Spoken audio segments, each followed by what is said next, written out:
to Spiritual Dessert Trews, episode 70 for Russell Brand and other people. I am still, of course, reading from Revolution, and it seems that Russell is too.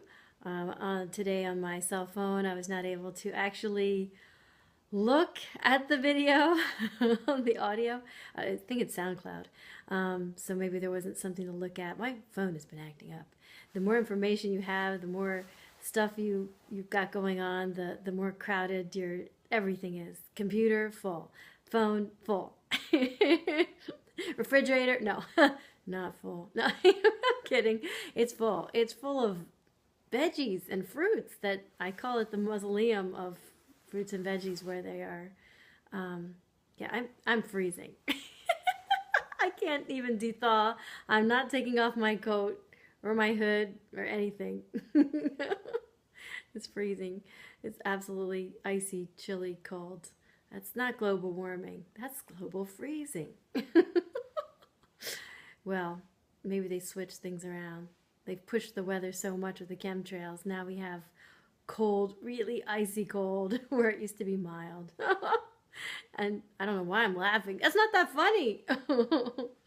So, yes, the question was asked, what would you do with Revolution to completely change the world? How would you make heaven on earth? And I guess what we would start with is believing that it's possible, believing that it's so. And then you would have to unveil heaven on earth because it's here. Everything is here. Everything you can conceive of is reality. You just have to unveil that reality. So you'd have to believe in it enough to produce it. That's how, you manifest things. Usually I just don't directly believe them. I just kind of feel them, know them, thank for them already. I don't know, just let go and feel the same vibration, and then suddenly it becomes that. The vibration that the frequency that you're holding becomes what you have in the future because you're holding that frequency already. So I guess you would have to be holding the frequency of whatever heaven on earth and paradise is, which would be like love, compassion, joy, peace, bliss, all kinds of great things. And then what happens is you produce that world around you. So, and I was just thinking like, well, at some point you could just keep merging our heavens together until it spreads across. It's very contagious, smiling and happiness and joy, provided the energy vampires don't rob it. But that's up to you. You're not supposed to give it away. You're not supposed to let it be robbed. You're supposed to keep your joy, which is kind of hard to do amongst the vampires. In the meantime, we're still on earth as it is in heaven. We left off on a good page yesterday. Let's see.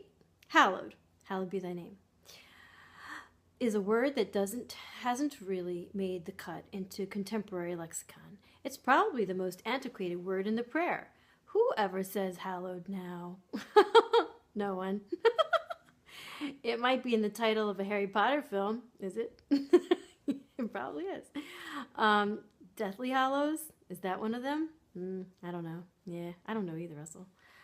Either way, it just means worthy of reverence and is a bit hard to grasp at the individualistic, repressed, unevolved, sense-bound consciousness. Yeah. Well, I was thinking about that. I'm like, the physical's not really supposed to exist. And Einstein said it's a very convincing illusion because you seem to have lots of proof there are 5 limited senses. So, like, right now I'm freezing and the chill hasn't gone away. So, like, I'm letting my convincing illusion think I'm really, really cold when maybe I'm just a spirit and this body doesn't really exist. It's just a temporary illusion, a hologram, a turtle shell. I used to say turtle shell. I still like that example. It's just simple. A child can understand that. Einstein said that. Whenever you communicate, you should be able to be understood by a 5-year-old. And if you can't make your point understood by a 5-year-old, then you may not really know it. Because it's hard. It's hard to make your point understood by a 5-year-old. Sometimes they keep asking, well, what does that mean? Well, what does that mean? What's that mean? And it keeps going on and on and on. But for some reason, I have endless patience when it comes to that. It appeals to the little child inside. Um, Grandpa, though, my dad, ran out of patience on that one. He's like, how can you keep answering? How can you? I'm like, well, because there's endless questions. And we don't know all the answers anyway. And yes, all of life is just an experiment that we keep treading along. Every day is something new. It's a brand new day. That's what it was posted. Thank you, my dear friend. She posted that it's a brand new day and it's all yours. Yesterday ended last night at midnight. So, yeah, I guess if you can, keep up with it, everything is moderation. I had a friend who told me that her dad had lived to be 102. And I guess she was saying that he lived in moderation. Like everything he believed was a balance and a harmony. And he refused to eat meat. And this was like way before, way before that time period where it was socially acceptable. But he said no, that you consume the spirit and the energy of what you're eating. And you are what you eat. So you really want to be very, very careful what you ingest. So, yeah, you want to put in the temple something wonderful like organic fruits and vegetables. Organic, and by I mean that, like no GMOs. If it's making a tumor in a rat, and showing you the places where the tumors are, I don't want that. I don't think anybody really wants that. Come on, wake up. So, yeah, I just remembered a sign that was in the one grocery store. They're very honest, and it said, unknown. The effect of GMOs is unknown and could cause tumors. And we have seen some indications that it could cause tumors. Well, that sign and those corn, yes, gone. They're both gone. Nobody in their right mind could read that sign and then say, yeah, I think I want some 12-cent corn. It's not worth any money to grow some tumors. Wake up. Yeah, it's also indicated to me that the GMOs is not served in the GMO Monsanto cafeteria. They're wearing hazmat suits. I think for a reason. And then they don't eat their own food, which makes me highly suspicious. Yeah, and the White House doesn't serve any GMOs. It's all organic, and so is that Monsanto cafeteria. So I'm just thinking like, seems like a double standard. So going back to heaven on earth, you are to see everyone and the face of God in them. And you are to feel we are one. Yes, so don't poke at someone else expecting you not to feel it. You will. It's just a matter of time. But there is really no time. That's really the interesting part of it. You are them. You are you simultaneously, which is a concept that it's a little hard to grasp. Even if you are 5, you may have a concept of it, but it might be difficult because we've really trained the heck out of them. No, this is mine, me, tug of war.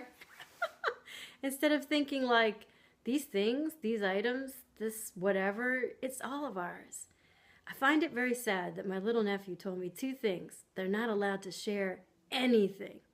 Not food, not something nice to drink. And that was the joy of school when I was a kid.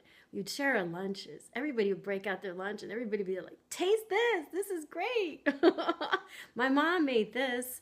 I remember splitting my food into like 20 crumbs. And it was fun. I really do love to share my food. I love to share. I mean, that's crazy. I don't know, but it might be unique to me because my father said, keep your food in your own plate. What else did he say? No, I want to eat my own. I want all of it. I'm glad that that is leaving with the last generation. Maybe. My poor nephew's also trained you're not allowed to hug the kids at school. I said, you're not allowed to hug anybody? He said, well, I'm allowed to hug the teacher. I'm just not allowed to hug any students. And I was thinking about it. I remember all of us hugging. That was my favorite part of the day. Actually, I remember a girl named Sarah. Sarah, I lost contact with. But I remember Sarah used to say, "Come on, give me the hookup." And the hookup was a giant big hug, a nice loving hug. We used to hug everybody every morning. And that was, again, the joy of school. I really enjoyed it. Maybe it's because I went to Catholic school. Maybe they have different rules.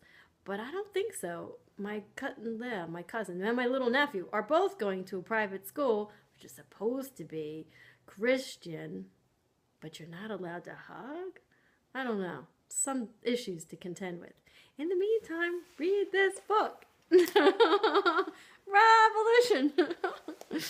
I love this guy. Subscribe to his. Or subscribe to mine.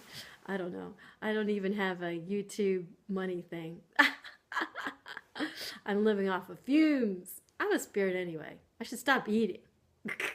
What happens if you if you stop feeding the body? Does it stop being a body? Yes. All you 3D thinkers are going, "What? She's crazy. She's going to kill herself. Starvation." Oh my God. But I'm not getting any thinner. I meditate.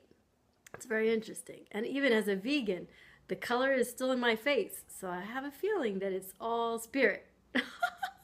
The spirit just shines through. There. That's your love and your love-evolution, revolution, hugs, kisses, and bedtime story rolled into one.